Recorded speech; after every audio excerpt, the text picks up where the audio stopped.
آج وہ حالت ہے جو حضرت جبرائیل نے اللہ کے رسول سے ایک بات پوچھی تھی، حضور نے جواب میں جو بات کی تھی، آج قیامت کا وہی منظر قائم ہے۔ سنو میں حدیث پاک پیش کر رہا ہوں۔ مشکات جلد اول کی حدیث ہے، بخاری جلد 2 کی حدیث ہے، مسلم جلد اول کی حدیث ہے، کتاب الایمان کی۔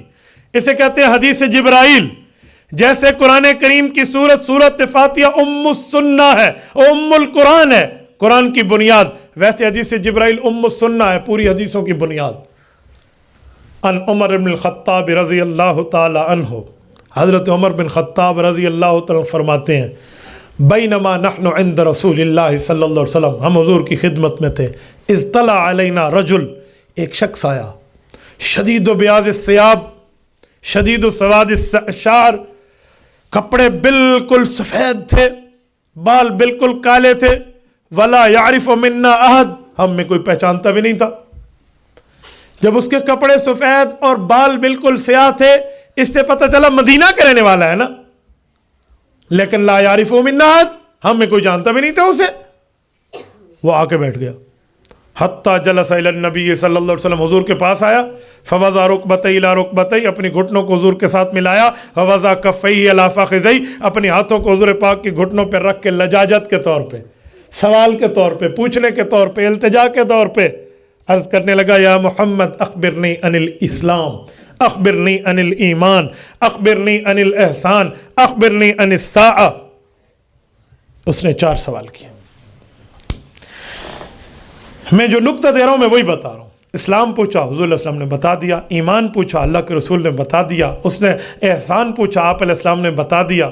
آخر میں پوچھا متی الساعہ، قیامت کب آئے گی؟ جواب کیا ہے؟ توجہ رکھنا، میں پوری حدیث نہیں، میں ایک نقطہ جو آج کے دور میں وہی دینے لگا ہوں۔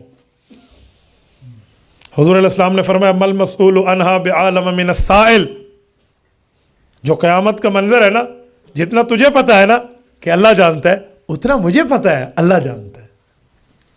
انہوں نے کہا ان اماراتہا، ہاں یہ بات تو ٹھیک ہے، ایگزیکٹلی کون سا وقت ہوگا، متعین کون سا ٹائم ہوگا، واقعی وہ اللہ ہی جانتے ہیں، لیکن کچھ نشانیاں ایسی ہیں جو میں نہیں آپ جانتے، وہ نشانیاں تو بتا دیں۔ اخبرنی ان اماراتہا، فرمایا جی ہاں 2 نشانیاں۔ نمبر 1 ان تلد الامۃ ربتہا، نمبر 2 وان تری الحفاة العراة العالة رعاء الشاء يتطاولون في البنيان۔ 2 بات۔ نمبر 1 ان تلد الامۃ ربتہا، لفظی ترجمہ ہے باندھی اپنے مالک کو جنے گی، با محاورہ ترجمہ ہے قیامت سے پہلے یہ منظر ہوگا کہ گھر کا مالک باپ نہیں بیٹا ہوگا، ماں نہیں بیٹی ہوگی۔ گھر میں باپ کی حیثیت نوکر جیسی، بیٹے کی حیثیت مالک جیسی ہوگی، اور ماں کی حیثیت نوکرانی جیسی، اور بیٹی کی حیثیت مالکن جیسی ہوگی۔ ان تلد الامۃ ربتہا، یہ پہلی نشانی۔ نمبر 2 وان تری الحفاة العراة العالة، ننگے بھوکے جن کے پاس کھانے پینے کو کچھ نہیں تھا، رعاء الشاء، بکریاں چراتے تھے، یتطاولون فی البنیان، شہروں میں آ کے عمارتیں بنائیں گے، کہیں گے تیری عمارت اونچی یا میری اونچی۔ یہ لفظی ترجمہ ہے۔ با محاورہ ترجمہ، دیہات میں رہتے ہوں گے اسٹیٹس اور ہوگا، شہر میں آئیں گے اسٹیٹس بدل کے اپنی قوم تبدیل کر لیں گے۔ شہر میں کوئی اور قوم تھی، دیہات میں کوئی اور قوم تھی، شہر میں پہنچ کے کہیں سے کہیں پہنچ گئے، قومیت بدلی جائے گی۔ حدیث پاک میں ہے کہ جو بندہ اپنی قوم بدلتا ہے اسے حلالی سے حرامی بننے کا شوق ہے، وہ تو اپنا والد بدل رہا ہے۔ قومیت پہ کیا ہوتا ہے؟ وَجَعَلْنَاكُمْ شُعُوبًا وَقَبَائِلَ لِتَعَارَفُوا، رب فرماتے ہیں یہ قوم جسٹ فار دا انٹروڈکشن، صرف تعارف کے لیے۔ ان اکرمکم عند اللہ اتقاکم، تم میں اللہ کے ہاں تقوی دار وہ شخص ہے جو جتنا بڑا تقوی والا ہے وہ اللہ کے عزت دار ہے۔ تو یہ 2 نشانیاں جو ہیں، ایک قومیت کا بدلنا اور ایک باپ اور ماں کا گھر میں بطور نوکر ہونا، بیٹی اور بیٹے کا بطور مالک ہونا۔ ایمان سے بتائیں یہ نشانی آج پوری ہے یا نہیں ہے؟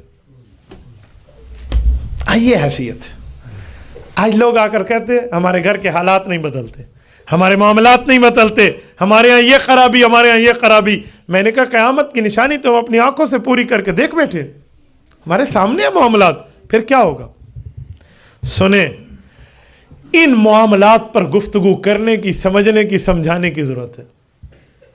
میں بھی آج آپ کے سامنے نماز روزے کی فضیلتیں سنا سکتا تھا، لیکن یہ عبادات 25% ہیں دین میں، معاملات 75% ہیں۔ مثلا میں ایک معاملہ اور چھیڑتا ہوں، ماں باپ کی قدر تو رہی اپنی جگہ، پڑوسی کا معاملہ بھی ہوا۔ ایک بات اور سنیں، بزنس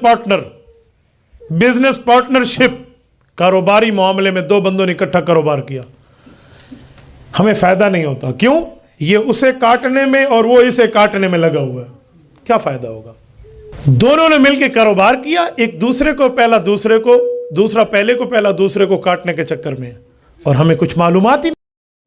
ایک شخص میرے پاس آیا ایک دن، توجہ رکھنا، کہتے ہیں آپ کے فلاں شاگرد نے مجھ سے قرضہ لیا اور وہ مجھے لوٹاتا نہیں ہے، 1 سال ہو گیا، حالانکہ 2 مہینے کا وعدہ تھا۔ سنو بہت زبردست بات ہے۔ میں نے اسے بولا بیٹا آ جا، وہ آ گیا۔ آپ نے اسے قرضہ لیا؟ جی میں نے لیا۔ لوٹانا ہے؟ کہتے جی ہاں۔ تو میں نے کہا سال ہو گیا کیوں نہیں لوٹایا؟ کہتے لوٹا ہی نہیں سکتا میں نے کہا میرے بھائی سن، کیوں نہیں لوٹا سکتا؟ کوئی وجہ ہے تو بتا۔ مجھے کہتا مجھے سمجھ نہیں آتی۔ میں نے باتوں میں پوچھ لیا، توجہ رکھنا، مین بات کر رہا ہوں۔ کہنے لگا جب میں نے اس سے قرضہ لیا تھا 1 لاکھ روپے، یہ تو کروڑ پتی آدمی ہے۔ میں نے کہا بھول جائے گا، بس کہہ ولا آنے ہونا ہے، بس ٹھیک ہے تھی ویسی، میں نے تو اس نیت سے لیا تھا، یہ ہاتھ دھو کے میرے پیچھے پڑ گیا، اب میں دے نہیں سکتا۔ میں نے کہا سن، اب حدیث پاک میں ہے کہ جو بندہ کس سے قرضہ لے اس نیت سے کہ بڑا ہڈی پسلی مضبوط والا ہے، کہاں سے دے گا، بس جان چھٹی گیا، ختم۔ ایک یہ، اور ایک بندہ اس طرح قرضہ لے کہ نہیں میں لوٹاؤں گا، جو کچھ بھی ہوگا نا میں لوٹاؤں گا۔ حضور علیہ السلام نے فرمایا 2 نیت ہوں گے نا تو اللہ 2 قسم کے کام تمہارے ساتھ سر انجام دے گا۔ نمبر 1، اگر بندے کی نیت یہ ہوگی کہ میں قرضہ لوٹاؤں گا، اللہ اس کے ساتھ ایک فرشتے کو بطور امدادی پیدا کرے گا جو اس کے لیے تعاون کرے گا، اس کے لیے دعائیں کرے گا، اور یہ ایک دن لوٹا جائے گا۔ اور اگر یہ کھانے کی نیت سے اس نے قرضہ لیا تھا نا تو اس کے ساتھ معاملہ یہ ہوگا کہ ایک شیطان اس کے ساتھ لگ جائے گا، وہ ایسے راستے پہ چلائے گا، یہ لوٹا نہیں سکے گا۔ میں نے کہا میرے بھائی توبہ کر لے، تو لوٹا۔ اس نے توبہ کی، اگلے مہینے 1 لاکھ روپیہ لوٹا دیا۔ تو میرے دوستو، یہ ہمارے معاملات